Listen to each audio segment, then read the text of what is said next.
San Diego Zoo's 2.5-week-old male Sumatran orangutan was officially named Sinter, which means love and affection. This was after more than 180,000 American online members participated in an online naming poll.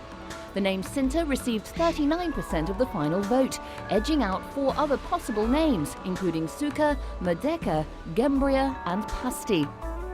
A San Diego zookeeper said the online naming poll is a good way to help raise public awareness of the plight of the Sumatran orangutan. Having a newborn baby Sumatran is a big thing for the zoo and for the population of orangutans as a whole, because the species is on the edge of extinction. A lot of people aren't aware of this fact. The online forum was a way of getting the word out. Sinter is the first critically endangered orangutan born at the zoo since 1995. The Sumatran orangutans are generally taller and more slender and with narrower faces than their cousins, the Borneo orangutan. Their hair is usually a lighter red and is much longer. The name orangutan is Indonesian for man of the forest. They call them man of the forest because they spend most of their lives in trees. Scientists believe that the orangutan is one of the most intelligent animals on Earth. Looking at that face, it's easy to believe it. It seems to hold such wisdom. Continuing with our baby animal stories from around the world. In Germany, Louis was born on the night of March 1314. He presented himself to the public in the zoo's donkey pen for the first time. The baby donkey didn't really know what to make of all the attention. The foal is one of an unusual breed of mules from France. They're known for their long dark brown fur and large ears, and can grow to 1.55 metres in height at the shoulder and weigh up to 450 kilograms. Louis was born to a mare, Yvonne. The mare and the stallion father were both bred at the Eastern Berlin Zoo. A zookeeper who cares for the donkeys said this particular breed of donkey was threatened with extinction after World War II, when it was no longer bred for commercial use. He also said the larger donkeys had been used to carry large loads across mountain ranges. Native to France, the Poitou donkey is the largest of all donkeys and the world's finest working mule. The Romans introduced them into Poitou region of France, valuing their large ears, head, legs and long shaggy coats. The feet of a Poitou are larger than those of other donkey breeds and are covered with long hair on their legs. Mum and Louis are rarely apart. For a young donkey, being a star is thirsty work. Donkeys are often an overlooked animal, but you can see they're as cute as any. For Louis, his first public appearance seemed to exhaust him, and when the camera crews and photographers left, the long-legged and long-eared baby flopped down and found time for a nap. And if you haven't had your fill of adorable, we have a story from Indonesia where 2 newborn tiger cubs are the latest addition at Jakarta's Ragunan Zoo. The cubs were born to mother Ratu, a 7-year-old Bengal tiger, and father Rama, an 8-year-old white Bengal tiger. 3 cubs were born in the same litter, but unfortunately one of them, a white cub, died 2 days later. The 2 surviving cubs, however, seem healthy and will soon become the zoo's most sought-after attractions. The arrival of the kittens brought the total population of rare Bengal tigers in Ragunan Zoo to 22. The sex of the little tigers has yet to be determined because zookeepers have not been able to touch them. Tigers are the largest member of the cat family. They love to play in the water and are in fact very strong swimmers. The stripes on the tiger's coat blend in with the sunshine and shadows of the forest. Tiger cubs are born blind, and the stripes on their body will get darker as they grow. Tigers are the largest and strongest members of the cat family. They have thick striped fur with the colour and markings varying between the subspecies. The tropical inhabitants mainly live in forests and swampy districts and are good swimmers, which helps to keep them cool. They often climb trees. The cubs have yet to be named. The siblings are the 16th Bengal tiger babies to be born at the zoo since 1988.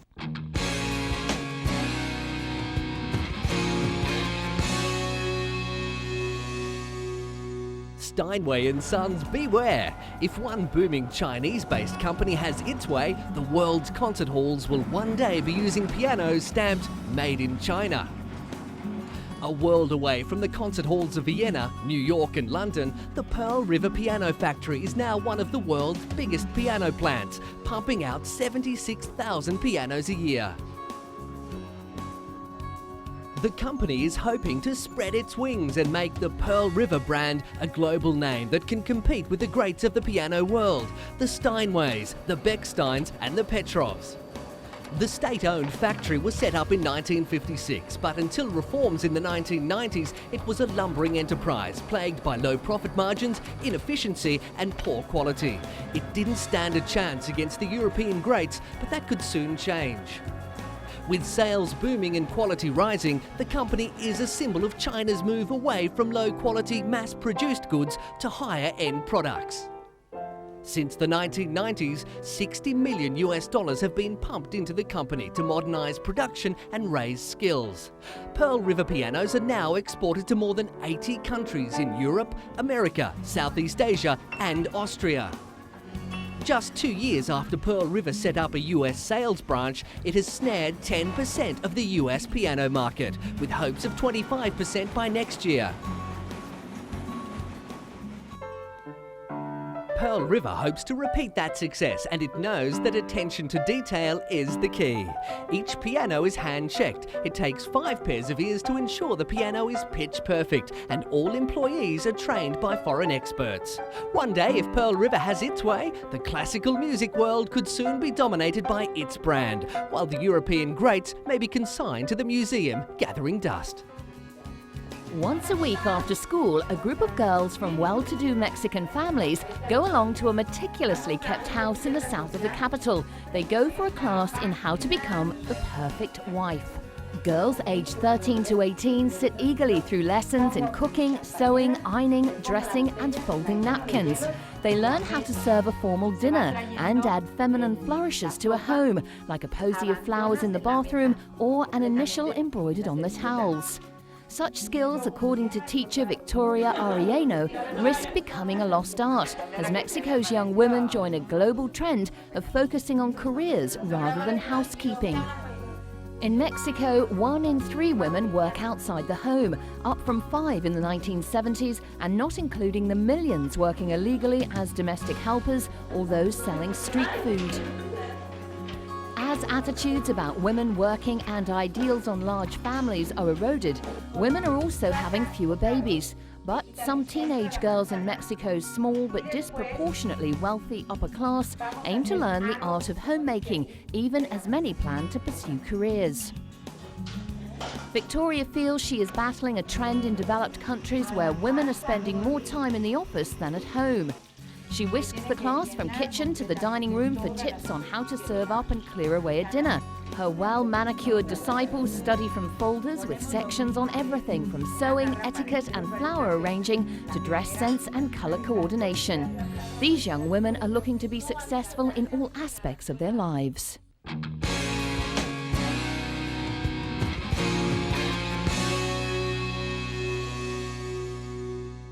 In a desolate corner of Argentina, scientists are using a network of observatory stations spread over an area 10 times the size of Paris in an attempt to uncover one of the universe's deepest secrets. Researchers have littered 3,000 square kilometres, 1,160 square miles, with hundreds of UFO-like containers to scour the heavens for the mysterious, rare and powerful cosmic rays that bombard Earth.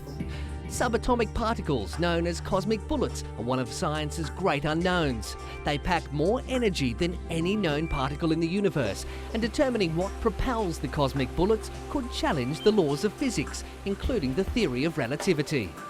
The 50 million Pierre Auger Observatory in western Argentina was originally a project of the 1980 Nobel Prize winner James Cronin of the University of Chicago.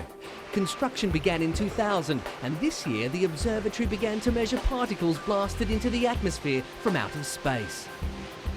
Scientists are unsure where these tiny, powerful rays come from. The size of this observatory will give researchers unparalleled access to the cosmic bullets by allowing the measurement of about 50 rays every year. According to an astrophysicist who manages the project funded by many nations, including the United States, Argentina and Brazil, these discoveries could make Albert Einstein turn in his grave.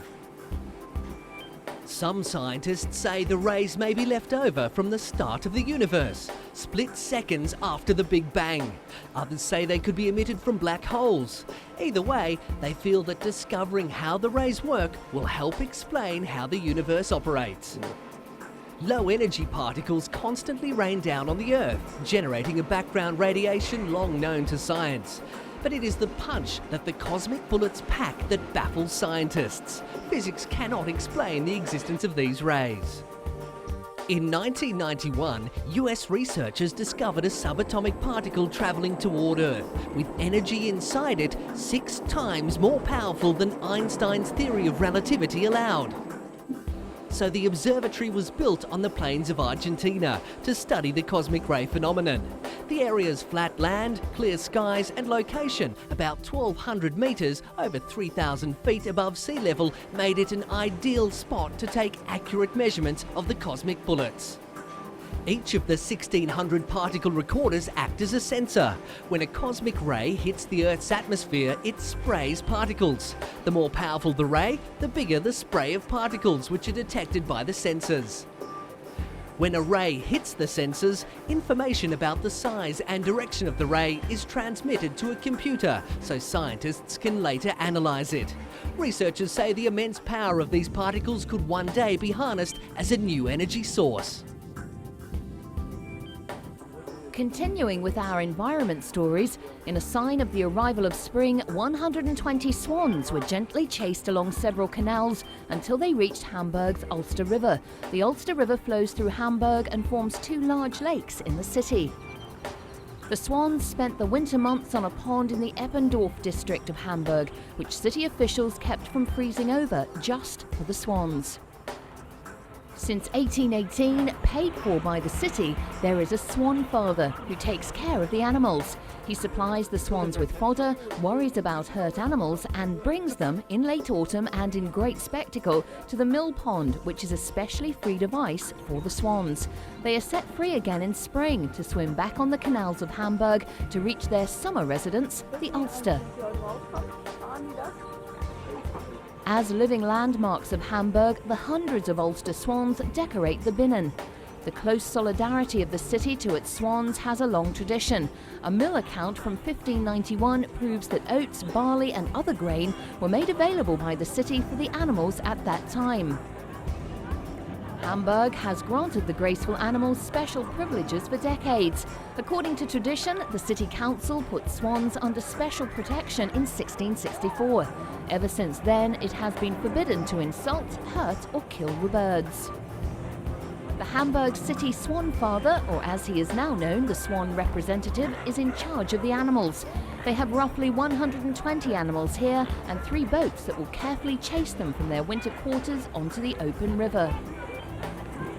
The present Swan Representative took over the job from his father and is, as ever, in charge of feeding the swans, treating any injuries and basically ensuring that they thrive. The swans are usually silent but sometimes utter hissing and barking notes. A loud trumpeting call is rarely heard. Their wings make loud whirring sounds in flight. Their habitat includes ponds, rivers, coastal lagoons and bays.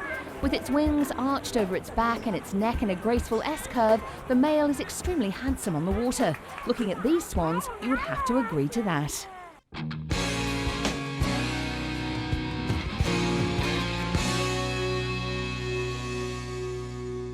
Moving on to our health story, and here we have doctors examining a young woman for goiter, the classic symptom of iodine deficiency. But if this woman has low iodine levels, she could be harming more than herself. 20 million babies a year are born mentally impaired to mothers with too little iodine. Other vitamin deficiencies can be just as dangerous. A third of the world's population is failing to realise its full mental and physical potential because of the lack of basic vitamins and mineral in the diet, warns a new United Nations report.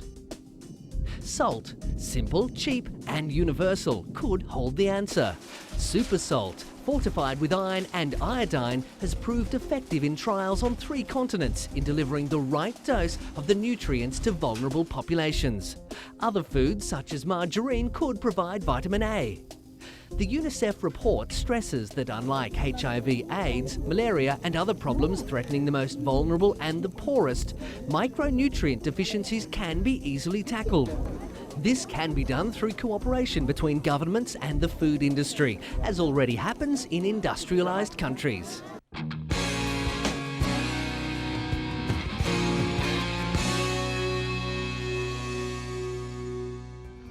Below the famous Nelson's column, the Great Read has begun. The list of years, put together by the Japanese artist On Kawara, is titled 1 Million Years. It is difficult to gauge public reaction to such an unusual event. Like all art, there's bound to be a range of reactions. Art is about making a person think differently about the world around them and their position in it. It is meant to provoke a response. Two people in shifts lasting 4 hours are taking turns in reading out aloud every year, starting from 998,031 BC. The volunteers say that it is a strangely relaxing and enjoyable experience. Their initial belief that it would be a laborious task turned out to be quite wrong in their opinion. The time passed incredibly quickly for them, and it had almost become a meditative affair. Organisers say the conceptual art exhibition is not only to mark the passage of time, but to be seen also as a memorial to humanity. This is an unusual event in the most public of places. Just how Londoners and tourists view it, it's a bit early to tell. A major retrospective of the famous master of pop art, Roy Lichtenstein, has opened in London. The collection of work is the biggest of its kind to be held in the UK for over 3 decades. The late Roy Lichtenstein is considered by many to be the American master of pop art. His work redefining and reinterpreting contemporary images from the world of commerce and popular culture is some of the most instantly recognisable in the world. Controversial though it was, Roy Lichtenstein's work has had a huge influence on the art world of the 1960s. Lichtenstein's influence is as strong today as it was in the past. When people first saw Roy's work in 1962 in a New York gallery, they were shocked. The exhibition included Disney characters, comic strips, small ads of radios and household objects, all done in a banal style. It was something that took people a long time to understand. His influence is all about the way of dealing with contemporary images, making precise images that look like they've been machine-made. Roy has had a very powerful influence on succeeding generations.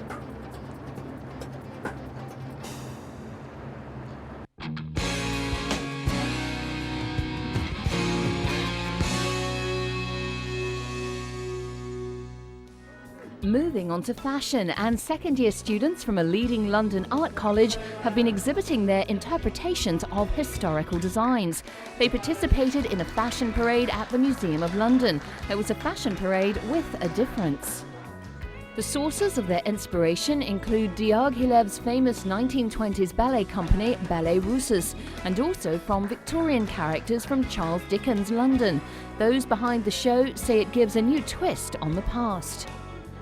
The super of the London Museum believes that the public are really interested in seeing costume within the gallery. Also, having the opportunity to talk to the student designers was of great benefit. Some of the questions asked included how long it took them to design the costumes, how much it cost, and where their inspiration came from. It gives the public an opportunity to participate and understand the creative process. The students chose the costumes they made from original illustrations. They included period clowns and characters from Dickens' novels, like The Artful Dodger. Ladies of the Night made a brief appearance, as did circus performers of the period. Those behind the costumes outlined why they had chosen them. After the show, the models in their costumes toured the gallery, talking to the public and showing how interpreting history can have an impact on the fashion world of today. One costume maker says he was drawn to the designs by the potential for using vivid colour. The show was a fantastic success.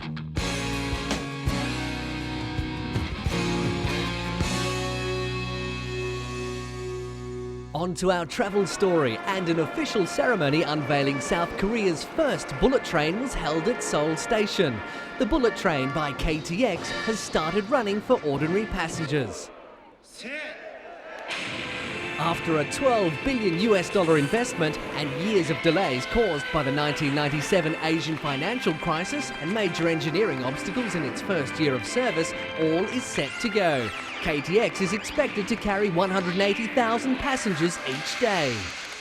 South Korea's Prime Minister and acting President Ko Gyon attended the ceremony and emphasised the importance of the speedy train system. This South Korean city, known for its beaches and islands, is forecasting a 30% jump in foreign tourist arrivals this year to 2 million. To cater for day trippers, sightseeing companies are shifting tours to start at the refurbished railroad station.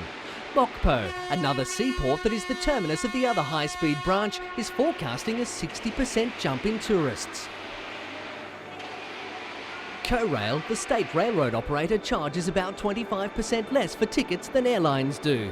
The 1-hour air hop from Seoul to Busan may be faster, but KTX Trains promises to do it in less than 2 hours, and air travellers have to factor in check-in time and travel time to airports.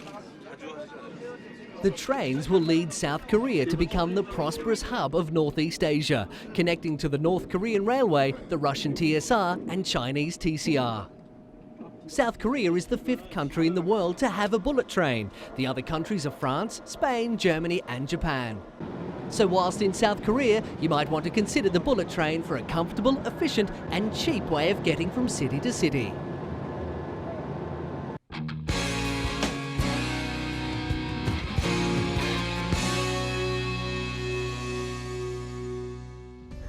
While the Oxford and Cambridge boat race took centre stage in England, another event on the River Thames was also pulling in the crowds.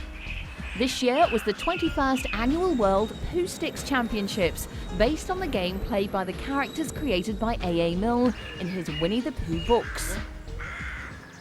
The championship was held at the footbridge just below the weir of Dayslock Island in South Oxfordshire. In the books, Winnie the Pooh dropped fir cones into a stream on one side of a bridge and rushed to the other side to see which emerged first. He then showed his friends Piglet, Roo, Tigger, Eeyore and Christopher Robin how to play. They replaced the fir cones with twigs, which were easier to mark, and thus began the first Pooh Sticks. The origins of the World Championships can be traced to an enterprising lockkeeper, Lynn Davis, who noticed walkers playing Pooh Sticks with twigs they had broken from hedgerows. To preserve the bushes, he cut wood specifically for the use of Pooh Sticks and sold them to raise money for the RNLI Lifeboat charity. The championship is a knockout competition, with teams of 6 dropping different coloured sticks from each of the 2 bridges at the lock. This year's event attracted around 600 competitors, including entrants from the Czech Republic and the USA, neither of whom won. The victor was a local, Susan Young, aged 55. It seems a strange event, but it looks like loads of fun, and it's for a good cause. Well, that's all we have time for. We look forward to your company next time.